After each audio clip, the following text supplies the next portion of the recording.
Hey, What's up, dudes? how's it Hey, going? Is how's it going, man? Doing well, doing well. it just you Uh, today?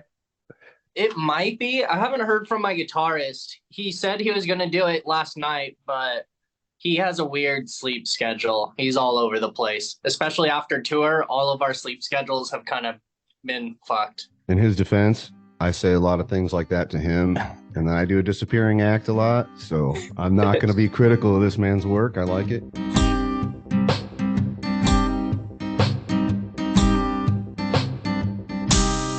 Hello, welcome to the Fundamentals of Nonsense. I'm your host Sam, and this is my host Sunny. I believe I listened to an interview with you on it today from an old podcast, like in 2021. You want to go ahead and just fully introduce yourself, your position in the band, your kind of your origin story with the band as well? We always like to hear, yeah, how you guys started, Yeah, And I absolutely. know there's obviously you guys. It sounds like you a good portion of the life of your band also is going through a real tough time as far as playing and COVID and restrictions and things. It's Yeah. interesting to find out how you guys got going. So Yeah, I'm Nick Asper. I play bass. I was also their manager, um, pretty much from the beginning until we actually got like management. I've kind of been I've been running the business side of Colorblind. right. Okay. How long were you doing that? How long did it take where you kind of had to fill that role too? We probably signed on with our current management, Cupid Theory, 2 years ago, 2 or 3 years ago, and we've been a band for about 5 years. So I guess I was doing it for 2 or 3 years, maybe a little bit more. Yeah, we lost 2 years because of COVID, so it's kind of weird. We actually started as another band the night of back in 2017. We released an EP. It did fairly well. We played some festivals. We got on the San Antonio date of Vans Warped Tour. We got on So What Music Festival and Texas Independence Fest. But towards the end of that year, we were going into the studio to record new music. We just got a new vocalist. We got a new guitarist. One of our other guitarists left. So it kind of felt like a completely new band at that point. It Right. didn't really feel like the night of. So we decided to rebrand and kind of change to Colorblind in early 2018 before we went to go record new music. And then, yeah, that's kind of when it started. Since So 2018, it's been all of the same members. And Was the rebrand pre-Travis or during Travis Mosley's introduction into the band as well? Travis was after the rebrand. So he was our new vocalist. He was actually our drummer's little brother. We Yeah, were yeah. searching for vocalists at the time, and he had never played in a band or done anything real, musical in that sense. But he really, started taking vocal lessons. He already kind of knew how to play guitar. Their family is all kind of right. musical. I know their dad played drums and stuff, and their mom, I think, played piano or sang. Yeah, I think he's got a genetic advantage coming Yeah, he's got in. an He's gonna incredible do well. voice. Yeah, absolutely. He's uber talented. At one point, I know you said that you were handling a lot of the heavy lifting when it came to writing and things like that. How has that changed, or has it at all? Yeah, it's kind of changed. I still start most of the demos, but like on our last EP, we only two of the songs were only started from my demos. Everything but Faith and Love is Red. Real was started from scratch. Ghost was a song made up of guitar parts that our guitarist Justin had. Right, Uh, it wasn't really something he thought that would ever become a song. He just started playing it, and the producer was like, "That's sick! Like, let's do right. something with that." So we started building from that. It's fantastic, by the way. It's that Thank you. song lives in my head rent free every day right now. I've been diving through everything I could find for you guys. There's not a lot of information, but that song is just it's at the top of my playlist right now for Spotify, and I play it 2 or 3 times a day religiously. Oh yeah, Yeah, I saw something about the inspiration behind that. I think it was a like a short you guys had on Facebook and said Travis had written those lyrics of that chorus through some life experience. yeah. Travis wrote that about him and Tyler's brother. He died, I think, before he was able to be born, and he never got to meet him. So he kind of wrote that about that loss that him and his family had, and it's connected with a lot of people. We've talked to a lot of people while on tour and met a lot of people who've heard that song and, connected with it. So it's been cool to hear their stories and talk with everyone. Yeah, it's a banger, dude. It's awesome. Sure. I saw something also that you guys were kind of surprised the success that it's having, due to it probably just being a bunch of guitar parts that you guys pieced together, maybe, Yeah. It's also like just one of our slower songs. We haven't really written a song like that before. Most of our songs are kind of up rock or like really fast or like, I don't know. Yeah, Euphoria has a whole different feel to it than Ghost Yeah, there's does. a different tempo to them. Yeah. This last EP, we really tried to experiment. I feel like, get pushed into a box of just like being a metalcore band, just with like vocals, like singing instead of screaming, which is not necessarily what we want. Like, we do love that genre and love like rock guitars and riffs and stuff, but we like to experiment. We want to do more than just that. So on the last EP, we did Real, which was like a straight up pop song. We did Euphoria, which was more like a dancey kind of Paris song. We still had like Everything But Faith and Love Is Red, which is that kind of metalcore singing songs. And then Ghost, which was kind of just different. Yeah, it's a slower song, but then towards the end, there's that kind of big breakdown. Yeah. So how was the road, by the way? It was great. I'm glad to be home. I missed my bed and my dog and my girlfriend and stuff. But yeah, it was fantastic. It broke all of our expectations. We bonded a lot with all the crew. We played some awesome venues. We got to go to the beach. We did a bunch of crazy stuff. Some of those dates, what were some of the more memorable venues, or what were some of the places you've got an opportunity to play now that you were looking forward to, or which one surprised you, or we got to go back to Orlando and Tampa.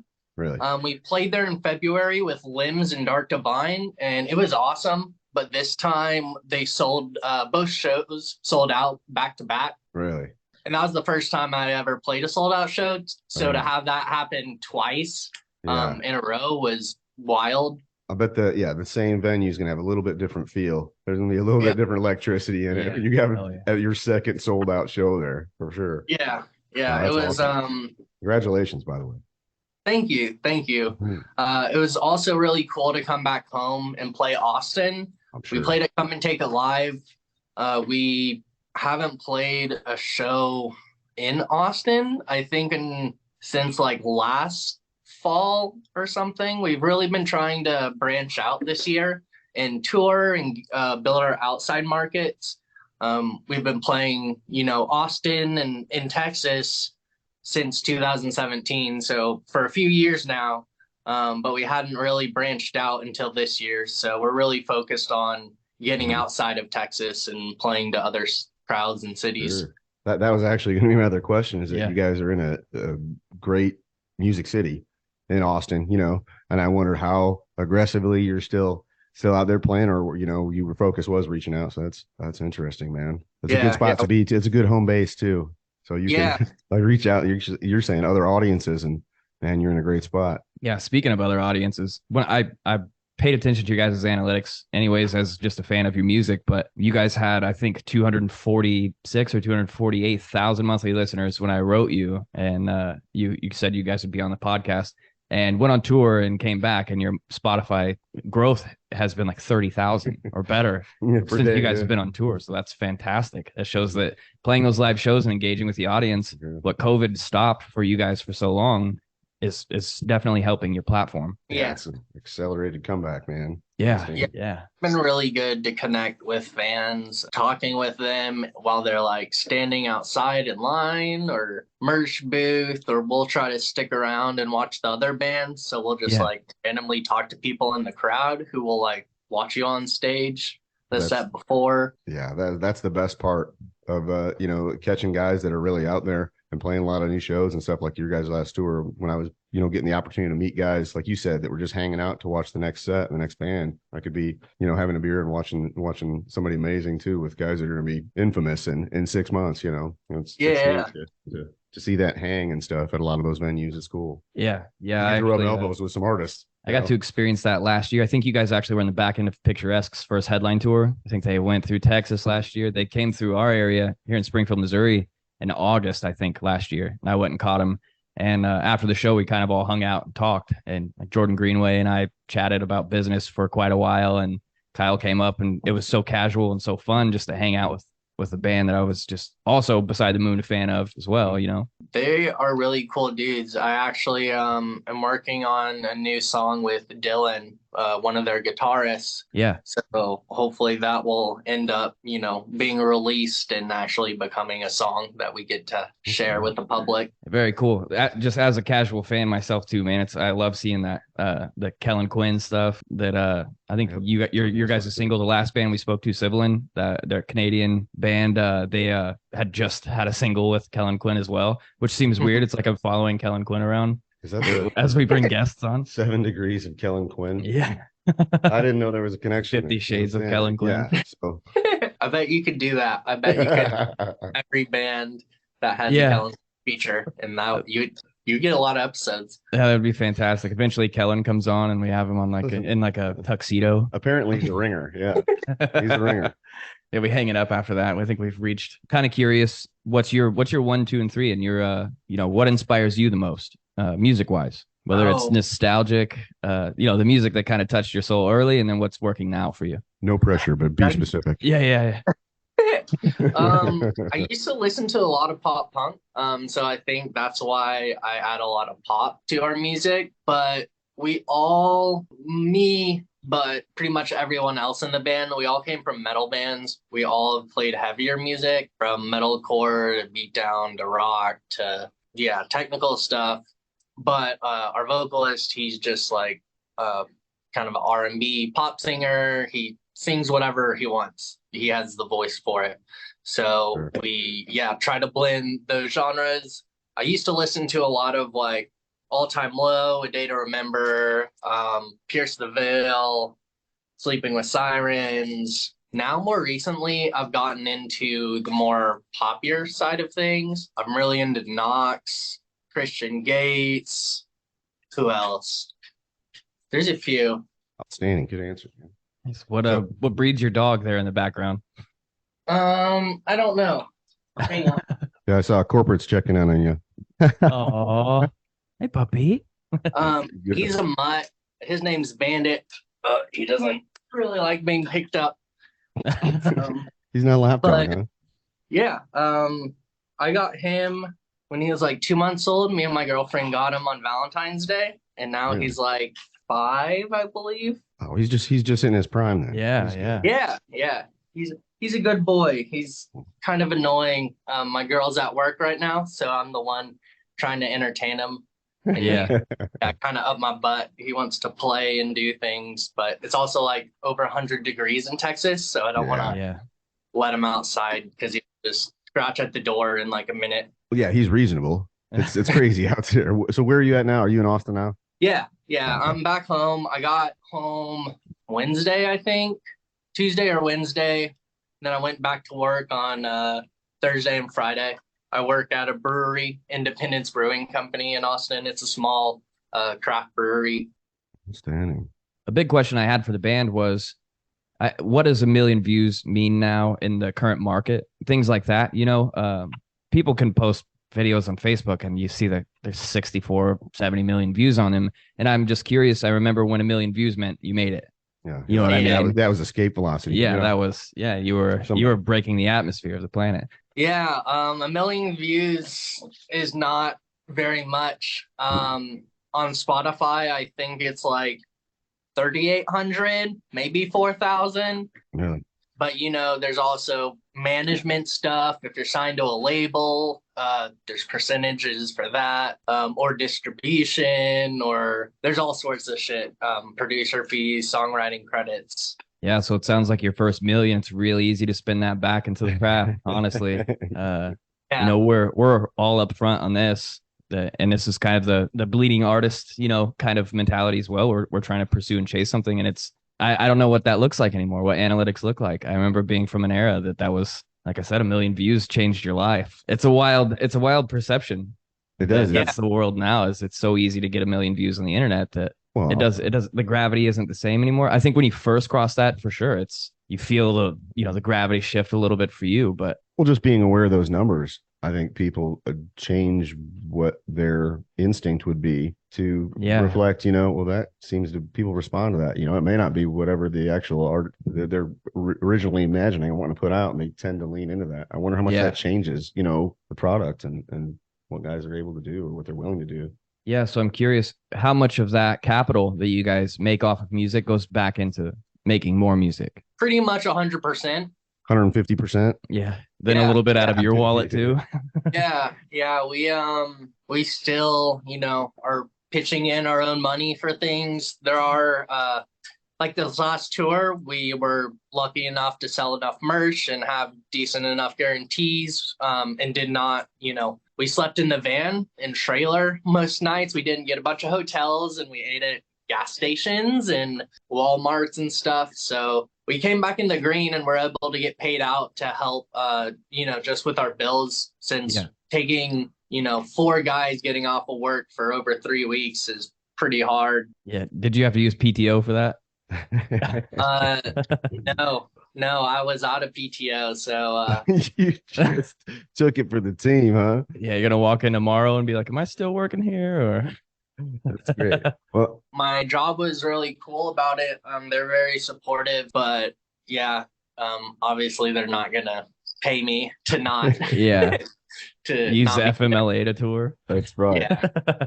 Well, I'm not super happy to that you were sad and had to sleep in the van if there was discomfort, but I'm super happy with it and the philosophy of it. I think that's what Great Uncle Mick and Keith Richards intended, man. I don't think the best brainstorming artwork doesn't come from the guys that are in the silk sheets to begin with. It's the ones that slept in the van at the venue in the first tour, and that's just incredible material and experience comes out of that. That's cool, man.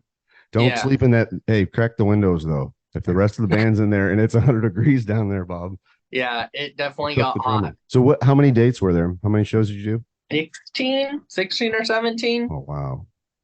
We started in Atlanta, Georgia, and then did a few dates in Florida, worked our way over to Texas, did 4 dates in Texas, and then Oklahoma, Arkansas, Tennessee, Ohio, Pennsylvania, New York, and Michigan. And you just got home Wednesday? Yeah. So we should actually be apologizing for waking you up. You like 3 more days. I was so stoked to have you guys on. I was like, what's the first date that they're going to be home? You know what I mean? I didn't even think about jet lag or anything like that. Or the rest of the band's like, fuck that. We need some sleep. Yeah, you're at an 8. We need you at 4, man. Give us a week. Maybe I could schedule this a little better to where a few more guys could be on, next time. If I'm not mistaken, you went to school for business, correct? Yeah. I have a degree in accounting. I went to St. Edward's University in Austin. I moved from Houston, Texas to Austin in 2013, and then went to college, graduated 2017, which is kind of, when the night of first started. Yeah. Once I was out of school, I hit the ground running with music. While I was in school, I worked for a lot of like venues and production companies and bands, doing everything from like a stagehand, loader. I've picked up like towels and beer for bands at Walmart. I don't know, anything to network and to kind of get into the scene.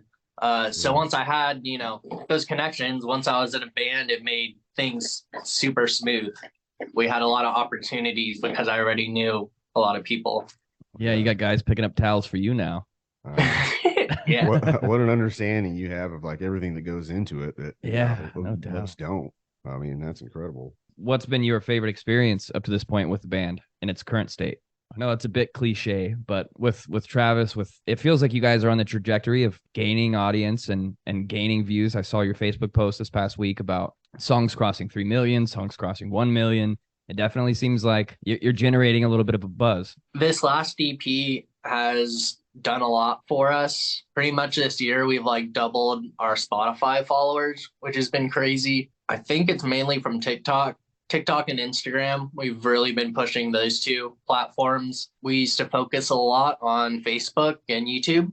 They're not the same. We see our biggest growth through TikTok. Yeah, we've shifted our focus pretty much to those reels and TikToks, and it's been working well. Yeah, yeah. TikTok's been for us on an advertisement perspective, it's been probably the most effective.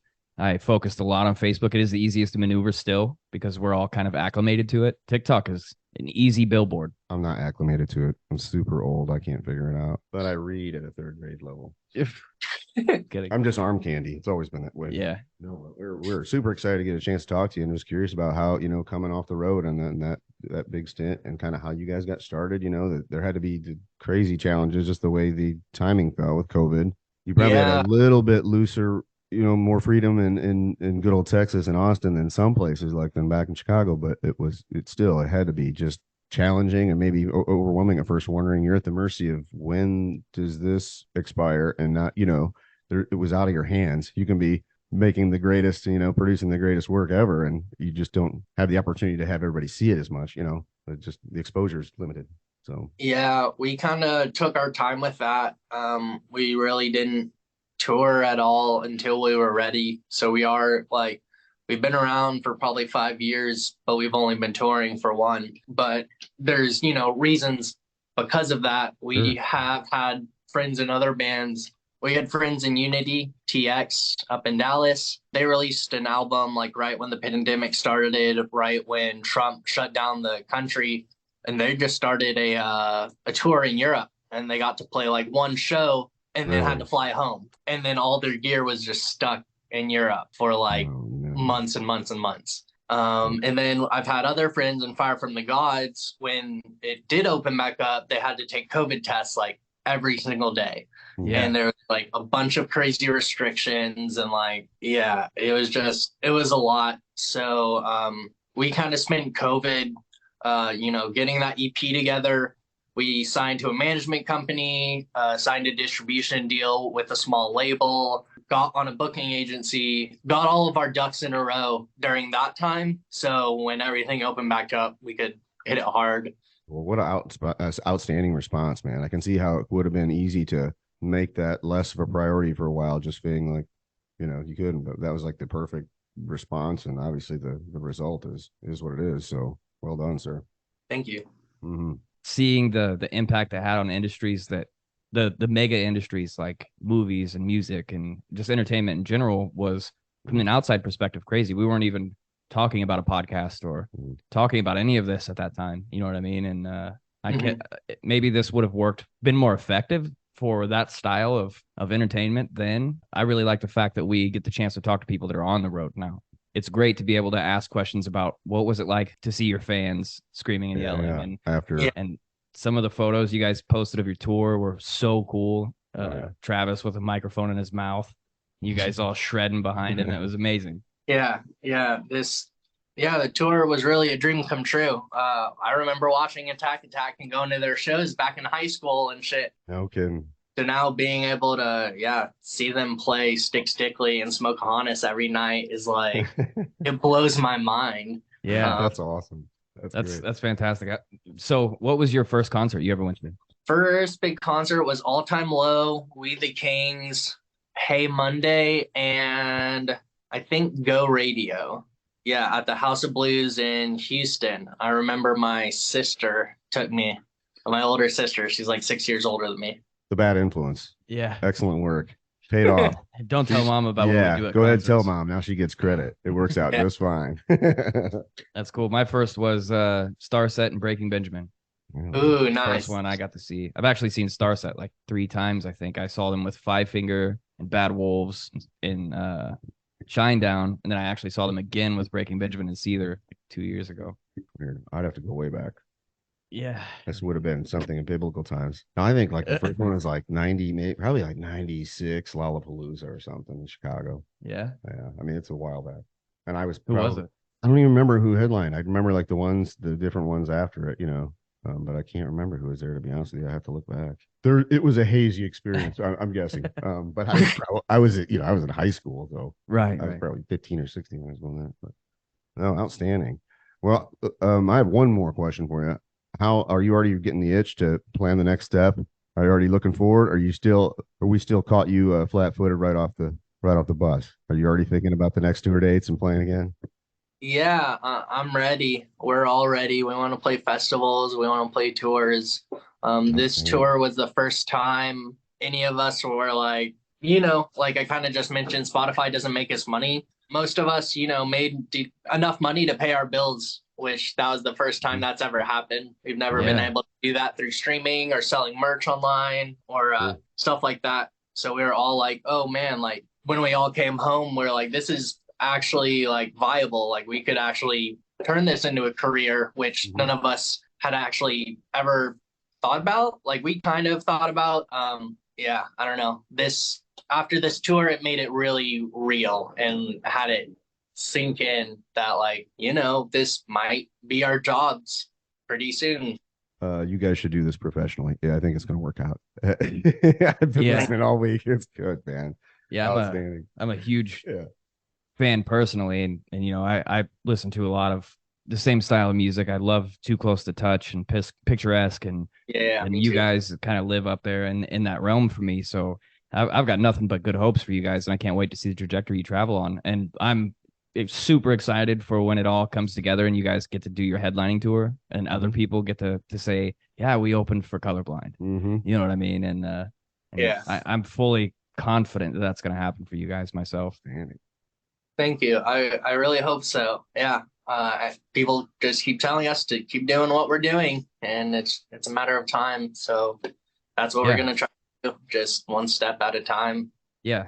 Change the things you can and control what you can. Just keep it in front of you. It's going to be, I'm excited to watch it all happen for you guys. I can see your social media presence and your viewership presence growing. I kept a huge eye on that because I was over the moon to have you guys on the show as a fan myself. I'm excited, dude. I'm excited to see where it goes for you guys. Yeah, I appreciate that a lot, dude. And keep us posted too. I'm sure you guys are going to take a break here. Let us know what you have working, and we'll make sure we let everybody know about it as well. So keep us in the loop, and we want to see you soon. We want to see you live. I have the diet experience. It's the virtual one. I gotta see you live too.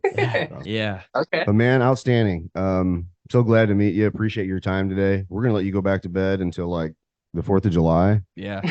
And then recharge. But we're so fortunate and lucky to have your time. We appreciate it, man. Yeah. I know you guys are booked really up. Talking to you. Yeah, definitely. I know you guys are booked up for a couple of shows next month. If you want to go ahead and plug that. Yeah. Well, tomorrow we're actually playing a show with Scary Kids Scaring Kids in San Antonio, which will be a lot of fun. But next month we're playing some dates with Until I Wake. We're doing some routing shows back to their home base in Buffalo. I don't exactly remember where they are, but it's on our website, colorblindtx.com. Colorblindtx.com. All right. Yeah. Check it out, man. Everybody look them up on social media. Give them a like, give them a follow. Listen to them on Spotify. They're fantastic. Outstanding work, sir. Yeah, Keep it up. We look forward to seeing you in the future. It was great to have you. If you guys aren't opposed to it, we'd like to have you on in the future. Whole band and that'd be fun. Get to kind of chat and cut it up and listen to everybody else explain their origin stories, how they got here. Yeah, sure. We finally expected to have our first merch this week. It didn't happen for us, but love to ship you guys a couple shirts and have you all on. Fuck yeah. We'll get to see you live in Austin as soon as I can probably trick him into going. All right, you have a good one. Stay safe. Keep up the good work, brother. Yeah, thanks again for doing this, man. I appreciate it. Yep, not a problem. So that was a blast. Next week, we have hosts from the podcast called Cryptid Combat on, Jimmy and Drew. We were really looking forward to catching up with those guys. Spoke with Drew actually earlier yesterday, and he seems pretty stoked with himself. So we're definitely looking forward to that. Other than that, this has been the Fundamentals of Nonsense, and we love you both, or whatever.